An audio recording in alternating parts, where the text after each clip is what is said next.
Hello and welcome to Talking Business with Beverly. I am your host, Beverly Walthour. And so I want to thank you for joining us as we support you, the entrepreneur, in getting the clarity needed in order to create the time and financial freedom in your business. And so we do this by not only addressing your business needs, but also your physical, mental, emotional, spiritual, and relationship needs as well. And so now join me in welcoming Loronda Giddens to the show. Hello, Loronda. How are you? Hi, Beverly. I'm fantastic. How are you today? I am awesome. And so Loronda, she's coming with us today just talking about how to live your best life.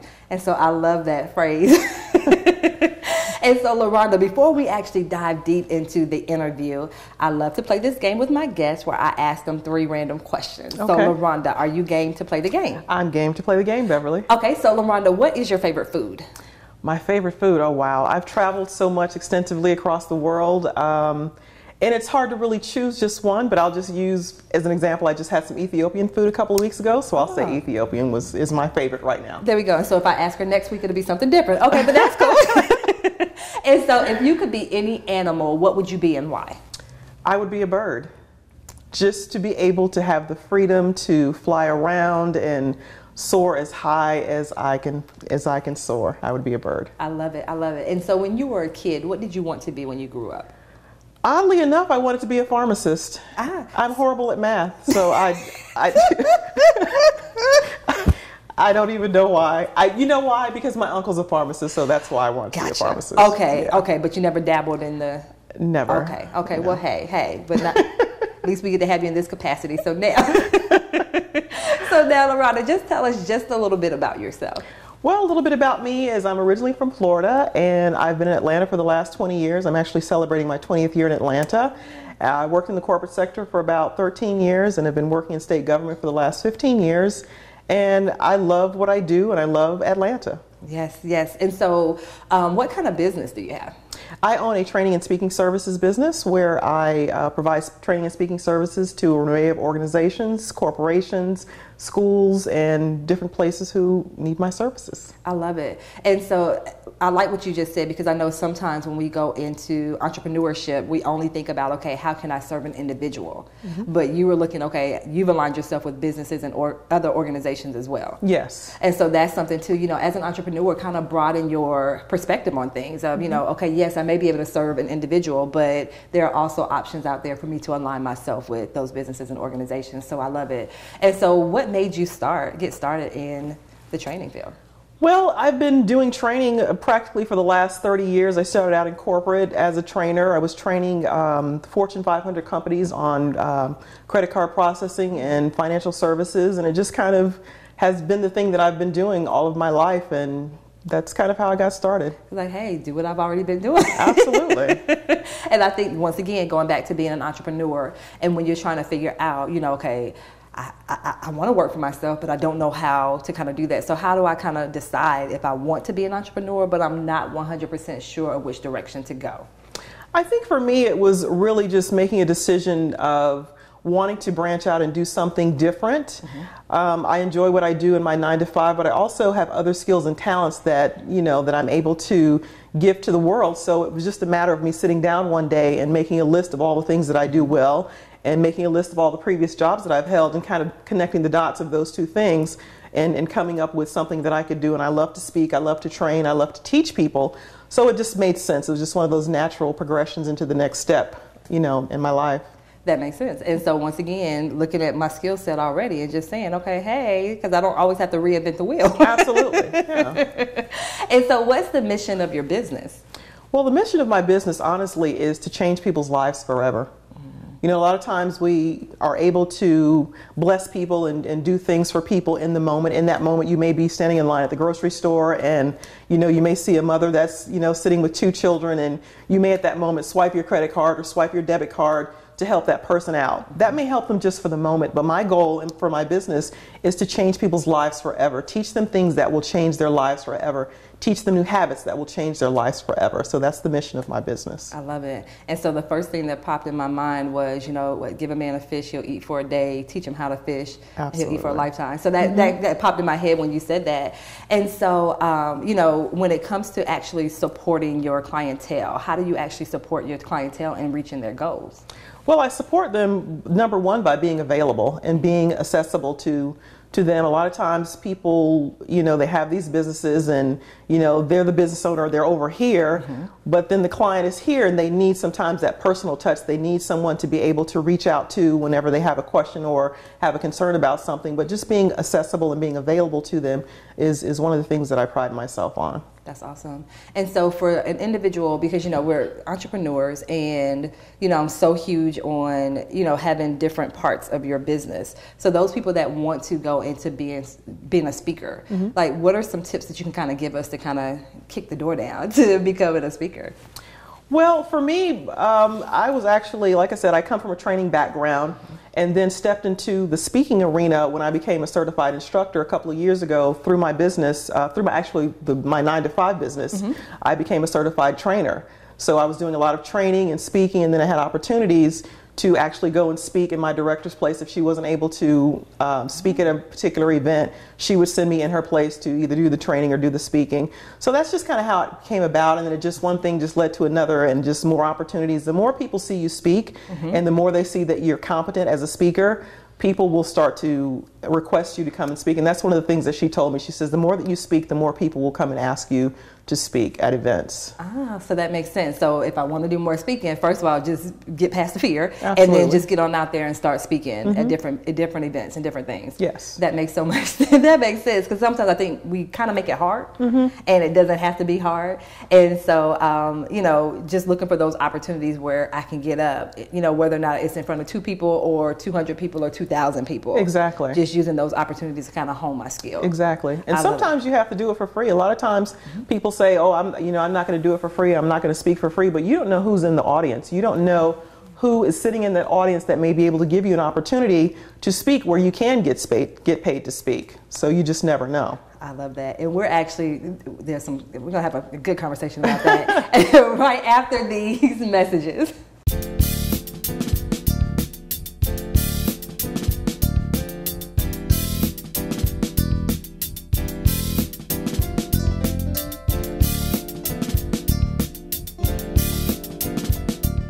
Hello and welcome back to Talking Business with Beverly. I am your host, Beverly Wathauer. And so we have Loronda Giddens with us. And so she's just been speaking with us, about what she does as far as being a trainer. And before we left for the break, we were talking about speaking. And I know that's a huge thing. A lot of entrepreneurs want to speak. And so you kind of touched on a topic that I know there's a couple of different schools of thought when it comes to speaking. And so you mentioned speaking for free, being paid to speak, and then there's another one too, like me paying to speak. So kind of talk to us about how do I determine which one of those opportunities to kind of take. I think for myself, I primarily look at it from my brand perspective. And when I collaborate with people, and if someone asks me to come and speak, whether I'm being paid to speak or if I'm going to speak for free or if they want me to pay to speak, it just depends on how our brands align up is generally how I make my decision. Okay, so looking at pretty much the big picture. Absolutely. And so you kind of touched on something else too, where you said you never know who's in the audience. And so, I guess kind of using that to say, okay, even if it was a free opportunity from, I wasn't paid to speak, I can get up there. And so how do you kind of leverage the speaking opportunities you've had to kind of create other ones? How do you do that? Well, I'll give you a perfect example. I did a speaking engagement a couple of weeks ago. I talked about 6 strategies for living your best life. And there actually was a founder and CEO of a new tech startup company sitting in the audience. And literally right after I spoke, he came to me and he said, I just started this new startup company and I want you to partner with me and provide your services to my clientele. And we made the deal literally that same day, shook hands, made the deal. He called me that Monday, told me what we needed to do, and now we're partnering in this new venture. The rest is history. I love it. And so, like I said, I just think that's huge to kind of say that to people, because sometimes they get stuck. Okay, well, they're not paying me, so I'm not going to do it. And once again, like you said, of course, making sure that it's aligned with your brand, but being a little bit more open to the possibilities and who could, because you didn't know. I had no idea. Like, you didn't know, yeah. I had no idea who he was. And so you just used a phrase that I want to talk about a little bit. So what does it mean to live your best life? Wow. Well, Bev, to be honest, it's not a particular destination that I'm looking for. It's just really a feeling, how I feel in living my best life. And right now, in this moment with you, I'm living my best life. I am living my best life. And the next moment I may be living my best life, and it's moment to moment. We have these moments where, life is really good and you're just in that sweet spot. And that's where I feel I am. I think sometimes we may, are out of alignment with it at sometimes, and then at other times we're in alignment, and it just depends. But for me, it's really about being the best person that I can be, and that to me is living my best life. And I love what you said. I feel like you're saying, like, in the moment, like living in the moment too, of that experience, and then kind of enjoying that experience. Yes. And so, taking it for what it is, yes. and then once again, then looking for that next opportunity to say, okay, now what's the next part? What's next? Yes. I love that. And so you touched on this a couple of times, and I know, those that are viewing, you work full time. I do. And you're building your business. You have a business. How in the world do you do that? It's always interesting when people ask me that question. When you're doing something that you love, it's not work. It's not work. It's just something that you do. And you really can make it what you want it to be. You have your full-time job, and my job isn't stressful. I love what I do. And I'm at a place now where I'm able to master. If you're able to master what you do in your 9 to 5, it's not a situation where you're going to work and you're stressed out every single day. So when I come home from work, I, shower and eat dinner and, just go into the next thing that I'm supposed to be doing that day. I love it. I love it. And so it's, first of all, because not everyone can say they love their jobs. That's the first thing. And so I've been in that situation too, where I had a job and a career that I absolutely loved. And then I had on the other side where I loathed it. And so, you end up with those, of course it impacts you physically. Right. But when you just said, when you have that kind of like perfect situation where I love what I'm doing in my full-time job, but then I also get to serve people in that other way as well. Right. And so, another thing too, when it comes to having your business and working full-time as well, is the time factor. And so how do you balance the time? Because I know you've had some challenges that, while you were going through some things. So how did you, first of all, we'll talk about the challenge, and then how did you kind of, still push through that and say, here I am, doing what I'm doing now? I just have a spirit of perseverance. I'm very tenacious. And if adversity comes on my path, I push through it. I don't allow myself.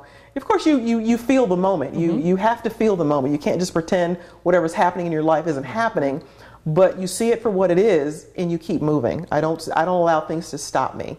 I may have a moment. It's okay. It's here. You got to deal with the situation. You deal with it and you keep moving.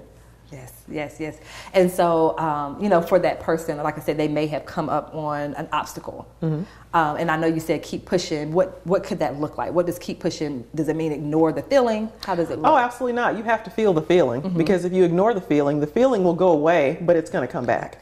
And it's going to come back in one of those moments where you're not expecting it to come back, and then you're faced with a situation that may have absolutely nothing to do with what you're currently dealing with, but that thing that you ignored is right there in your face. So once again, addressing it, but then, yes. like you said, I like what you said, but not allowing it to stop you, and exactly. having that tenacity and understanding, it's a bigger purpose out there. What absolutely. I'm doing, it involves more than just me. Someone is yes. waiting on me to come yes. on out there and get on out there. And like you said, yes, we deal with it, we address it because we're human. Yes. But once again, the difference is going to be, what do you do in that moment when it's time to make that decision? Like, do I give into it or do I push past it? I love it. And so amazing. Thank you, Loronda. And so we're certainly going to continue this conversation right after these messages.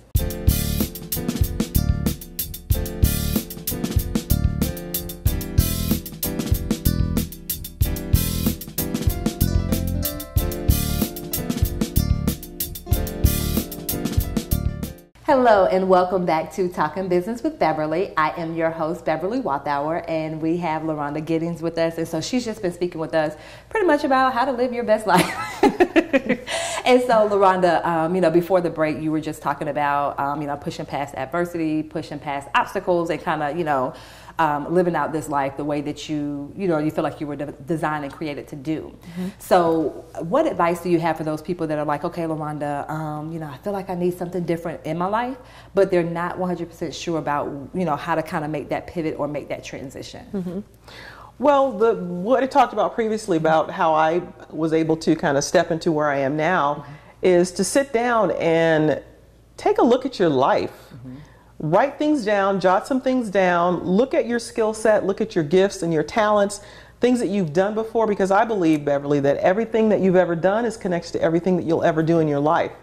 So sitting down and being intentional about your life and deciding what that next right move is for your life. So just make a list, like I did, of all of the jobs that you've ever done and the skill set that you have, and just kind of connect the dots. And within those dots, you're able to find what that next thing is that you're supposed to be doing. Wow. And so once I realized, okay, so I'm like, okay, I hear what Loronda's saying, so I made my list. And now I have 5 or 6 things on this list. What do I do next with that? I made my list. What's next? Well, the next thing I did was I said, well, how can I take this skill set and monetize this skill set? What can I do with this? What can I do with the fact that I'm a great speaker or I'm a great writer? How can I monetize those things? So something very easy would be, let's say for a writer, for instance, you could start a blog, or you could start a podcast if you're a great speaker, or you could look for opportunities as a speaker in your community, maybe go to your church and be a speaker, or to a local association or organization. There's so many different things out there. You just have to choose one thing, and then that one thing will, I promise you, will lead to 10 other things. So, and I love that. And I think sometimes, you know, because I say, hey, I want to be a speaker. I want to be a speaker on the stage, and I want to speak in front of 10,000 people for my first speaking engagement. And that's not, Loronda said, you might want to start a little smaller. Yes. Just a little bit smaller. Okay, go to the churches. And that's huge. I love how you gave that suggestion, because sometimes people don't think like that. Because they kind of think about what they see. So if they don't see people speaking in that capacity, they don't go there. Their mind automatically goes from 0 to 100. Exactly. And I love what you said, a blog. Like if you feel like you should be writing, start off with something. If you're not ready to dive into writing that book first. Yeah, very simple. And then you mentioned a podcast too, which a lot of people, the same thing. They don't think about that, especially if it's not in, what they see in front of them. So I love those. I love those ideas, and I love how she just popped them off like that. Now, for you, when you made that transition, the different things that you just named, did you know about those before you came in, or did you have to do research? Like, how did you find out about these things? I'm a busy kind of person. I'm a very curious kind of person. So if I'm interested in something, I'm going to make the effort to research it. And a friend of mine, I think a really important thing too is, if there's something that you want to do, talk to some of the people that are around you, because they can give you some insight to tell you, even though you may not see your skill set or your gifts, other people can see things in you that you can't see in yourself, and they can kind of help you and give you suggestions, and that will kind of lead you down a different path as well. Yes. And so that's huge too, like you said, asking other people. And then I also feel like, even when you said, okay, I'm thinking about this, even from that networking perspective. So they may not know about, how to become a speaker, but they may know someone who does. I love it. So for you, how do you use networking in your business? Wow. Well, I started out online, networking online, and people laugh when I say networking online. How do you do that online? Well, it's really pretty simple. For me, I went on Facebook and found a couple groups. I'm a speaker. I love to speak.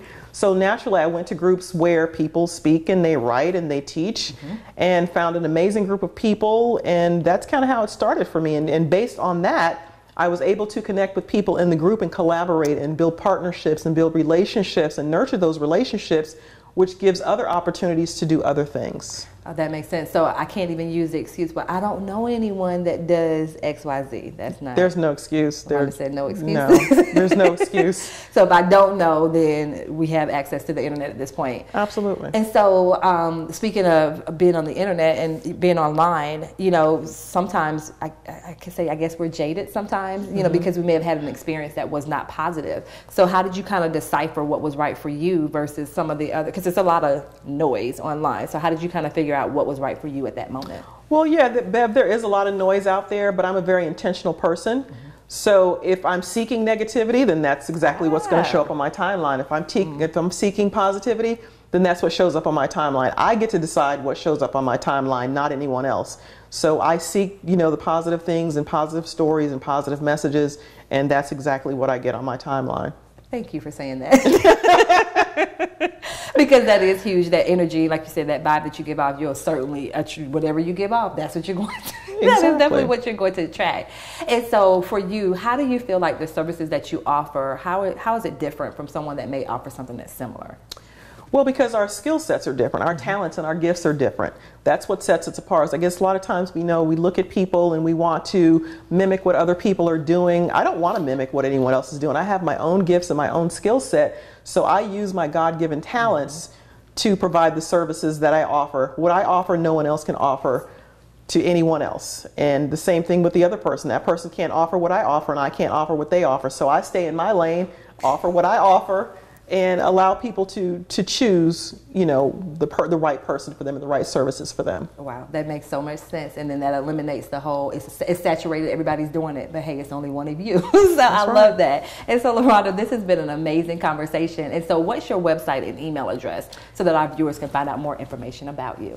My website is www.lorondacgiddens.com. It's LORONDACGIDDENS.com.